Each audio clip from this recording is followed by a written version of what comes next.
جو شخص اپنے ایمان کو کامل کرنا چاہتا ہے تو اسے چاہیے کہ وہ جس کسی سے دوستی یا دشمنی رکھے تو محض اللہ تعالیٰ کے لیے رکھے، اور اگر کسی سے خوش یا ناخوش ہو تو صرف اللہ تعالیٰ کے لیے ہو۔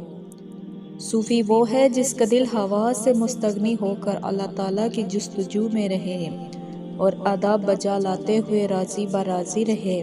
آپ ایک دفعہ بازار میں اپنے عیال کے لیے روٹی لینے گئے، دیکھا کہ نان بھائی روٹی بیچنے کے وقت کلمہ اور درود وغیرہ پڑھ کر گرم بازاری کرتا ہے۔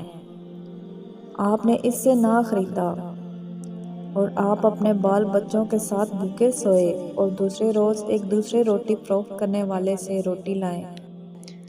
جسم کی صحت تھوڑا کھانے سے اور روح کی صحت تھوڑے گناہ کرنے میں ہے۔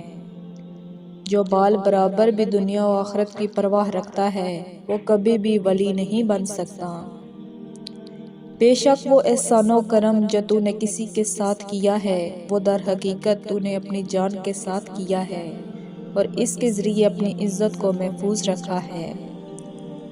دنیا اپنے کام میں مصروف ہے، مجھے میرا کام کرنے دو، جب تک قبر میں نہ پہنچ جاؤں قلم دوات کا ساتھ نہیں چھوڑ سکتا۔ علم صفت الہی ہے اور عمل صفت بندہ۔ اللہ سے بخشش مانگو اور اس کی طرف رجوع کرو، وہ ہر ایک کے قریب ہے اور ہر ایک کی دعاؤں کا جواب دینے والا ہے۔